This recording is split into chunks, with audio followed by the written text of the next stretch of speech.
Good evening बच्चों। आज हम लोग खिलजी डायनेस्टी के बारे में जानेंगे। ठीक है, खिलजी डायनेस्टी। खिलजी डायनेस्टी 1290 से लेकर के 1320 तक। ठीक है, खिलजी डायनेस्टी का फाउंडर कौन था? जलालुद्दीन फिरोज खिलजी। ठीक है, जलालुद्दीन फिरोज खिलजी। ठीक है, और इसका भतीजा था, जलालुद्दीन खिलजी का भतीजा था जिसका नाम था अली गुरसास। अली गुरसास, अली गुरसास। ठीक है, और जलालुद्दीन का टाइम पीरियड है 1290 से लेकर के 1296 तक। ठीक है, जलालुद्दीन फिरोज खिलजी जो है इसका भतीजा था अली गुरसास। ये अली गुरसास जो है ना, जलालुद्दीन का जो है बहुत ज्यादा खातिरदारी करता था, ताकि ये इस मंसूबे में था कि इसको जलालुद्दीन जो है, फिरोज खिलजी जो है, इसको अपनी गद्दी सौंप दे। लेकिन ऐसा हो नहीं सक रहा था। ठीक है, क्यों? क्योंकि जलालुद्दीन फिरोज खिलजी जो है गैस और आग की दुनिया में इतना मग्न हो गया था कि वो नहीं चाहता था कि हम गद्दी किसी को दें या फिर गद्दी छोड़ने का मंसूबा था। ठीक है, तो अली गुरसास उसका भतीजा था, तो उसने क्या किया, और जो बहुत खरीदारी करता था अपने चाचा जान का कि ताकि उसको गद्दी मिल जाएगा। लेकिन ऐसा हुआ नहीं, तो अली गुरसास जो 1296 में जो है इसका सर कलम कर देता है और उसको मार करके खुद गद्दी पर बैठ जाता है। ठीक है, और दिल्ली सल्तनत में प्रचलन चल रहा है, कोई किसी को मार देता है तो मारने वाला अपना नाम चेंज कर लेता है, या अपना नाम तुरंत चेंज कर लेता है, जिसको नाम रख लेता है अलाउद्दीन खिलजी। शिवा फिर अपना नाम क्या रख लेता है? अलाउद्दीन खिलजी। ठीक है, और अलाउद्दीन खिलजी को अलेक्जेंडर और सिकंदर द्वितीय भी कहा जाता है। अलेक्जेंडर और सिकंदर द्वितीय भी कहा जाता है। ठीक है, अलाउद्दीन खिलजी जब आया था तो इसने विश्वास सिस्टम लेके आया था। विश्वास सिस्टम जिस तरीका से इल्तुतमिश जो है, जिस तरीका से इल्तुतमिश हेक्टर सिस्टम लेके आया था जमीन नापने की इकाई, उसी तरीके से विश्वास सिस्टम लेके आया था कौन? अलाउद्दीन खिलजी। जमीन मापने की इकाई, जब जमीन मापने की इकाई मतलब एक लैंड मेजरिंग यूनिट लेकर के आया था, जमीन को नापने का इकाई, जिसके कारण उस पर टैक्स वसूला जाएगा। ठीक है, और अलाउद्दीन खिलजी ही जो है, जैसे कि अब डायनेस्टी है तो इसका सेना होगा। सेनाओं में जो है, जब सेना का युद्ध होता था ना, तो उस वक्त जो है युद्ध के दौरान जो है अलाउद्दीन खिलजी एक चीज को पहचान नहीं कर पाता था। वो क्या चीज था? अपने लोगों को युद्ध में, युद्ध के मैदान में लोगों को पहचान नहीं कर पाता था। इसी कारण से उसने दाग सिस्टम लेके आया, ताकि दाग सिस्टम, ताकि युद्ध में उसके घोड़ों को दूर से ही पहचाना जा सके। घोड़ों पे बड़े बड़े जो दाग दे करके दाग लगा दिया जाता है, ताकि युद्ध में पता चल जाए कौन किसका घोड़ा है। और ये तो रही घोड़ों के बाद, अगर जिसके पास घोड़ा नहीं है और वो पैदल या मतलब कि पैदल सिपाही जो है, पैर वाले सिपाही जो है, पैर जो लड़ रहे, तलवारबाजी कर रहे हैं जमीन पे रख करके, उसको कैसे पहचाना जाए भाई? सबका तो इसके लिए सबको हुलिया चेंज करना होगा। तो डाक सिस्टम के साथ जो अलाउद्दीन खिलजी हुलिया सिस्टम भी लेके आता है। जैसे आज के समय में कमांडो को और ब्लैक कमांडो को पहचानना आसान होता है, ब्लैक कमांडो ब्लैक कलर का कपड़ा पहना रहता है, तो उसी तरीके से हुलिया सिस्टम लेके आया और इसने ब्लैक कलर का कपड़ा पहना दिया अपने सिपाही को, ताकि युद्ध में पता कर चल जाए कि ये हमारे सिपाही है, अलाउद्दीन खिलजी की सेनाओं के सिपाही या आर्मी के जवान है। ठीक है, हुलिया सिस्टम के बाद जो है, और इसने ओपन रिक्रूटमेंट सिस्टम लेके आया था। ओपन रिक्रूटमेंट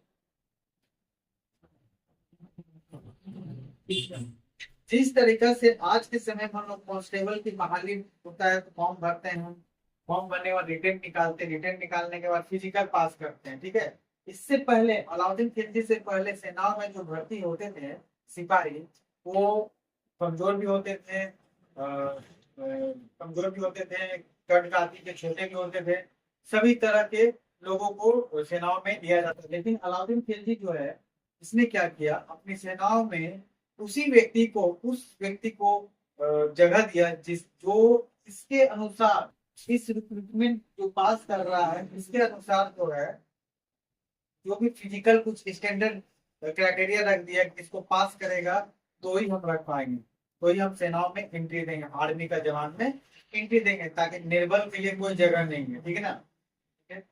इसके बाद जो है अलाउद्दीन खिलजी सीरी सीरी का सीरी प्लेस का निर्माण करता है, कहाँ पे, दिल्ली में, और सीरी को ही अपना कैपिटल बना लेता है। सीरी का निर्माण करता है दिल्ली में।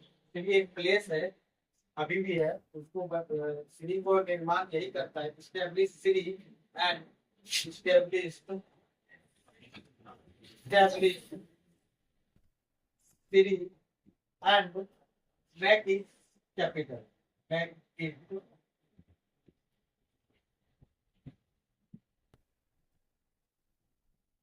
कैपिटल, राजधानी सीरी को बनाता है, और सीरी में ही जो है सीरी फोर्ट बनाता है, सीरी का किला भी बनाता है।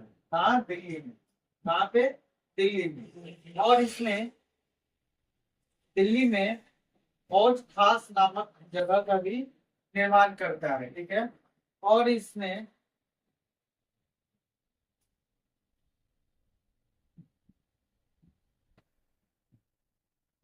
अलाई मीनार, अलाई मीनार का भी निर्माण करता है, और इसी में अलाई दरवाजा का भी निर्माण करता है, अलाई दरवाजा का भी निर्माण करता है। ठीक है। क्लियर है। यहाँ तक खिलजी के द्वारा ये सब चीज बनाए गए हैं, और भी हैं इसके द्वारा, और भी हैं, जैसे में अलाई मीनार, अलाई दरवाजा हो गया, चोर मीनार भी बनाया गया। चोर मीनार, चोर मीनार का यूज कैसे किया जाता था, बाहर से कोई व्यक्ति अंदर नहीं देख सकता है, और अंदर से बाहर कोई भी सिपाही देख सकता था कौन उसके एरिया में आकर के आक्रमण कर रहे हैं, घुसपैठ है कि नहीं है, हर चीज का देख रेख किया जाता था। ठीक है। और इसमें एक जमियत खाना, मस्जिद, मस्जिद का निर्माण करता है, जिसका नाम है जमियत, हाँ, जमियत खाना का भी निर्माण करता है। ठीक है।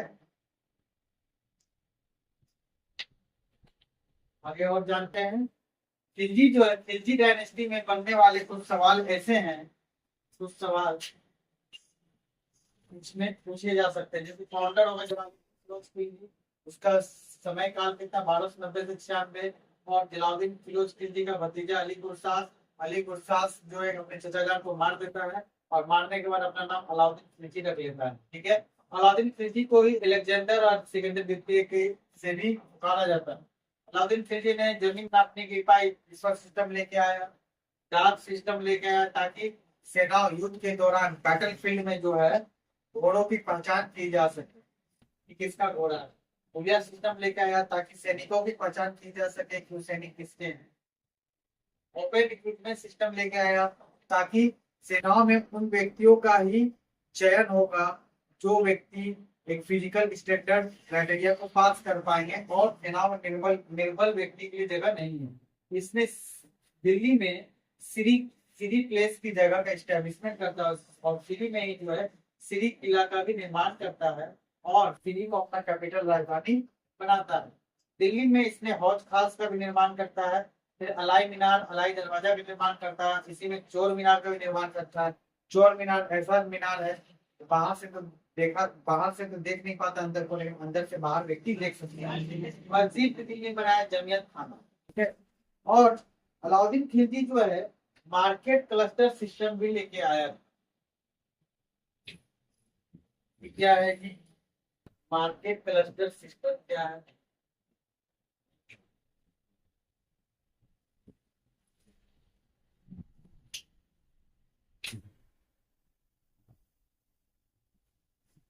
मार्केट खिलजी के द्वारा अलाउद्दीन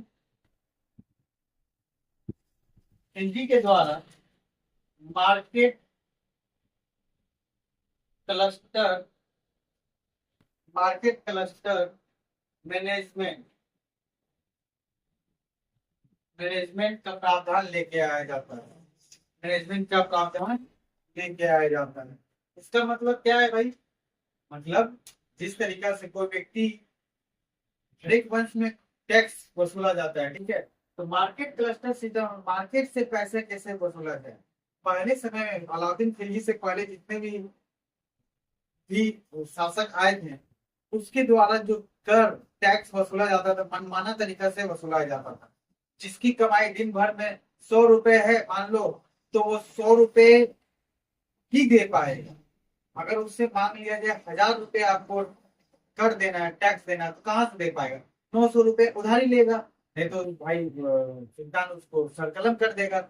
इसीलिए जो ये सब चीज देखते हुए जो Alauddin Khilji market cluster management system लेके आता है, जिसके तहत लोगों को अगर लोग 100 रुपया कमा रहे हैं, लगभग आज के समय से हम मान लीजिए, एग्जाम्पल लेते हैं, 100 रुपया कमा रहे हैं, ठीक है, तो इस कमाई का जो व्यक्ति डेली जितना कमाएगा उसका 50% टैक्स में दे दिया जाएगा, ठीक है।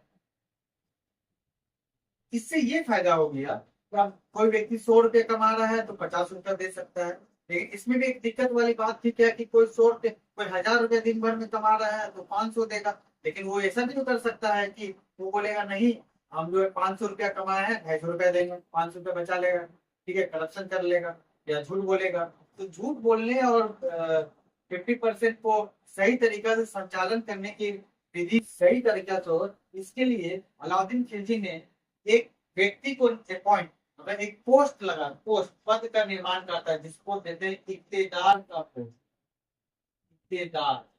इक्तेदार का काम क्या था कि ये मार्केट में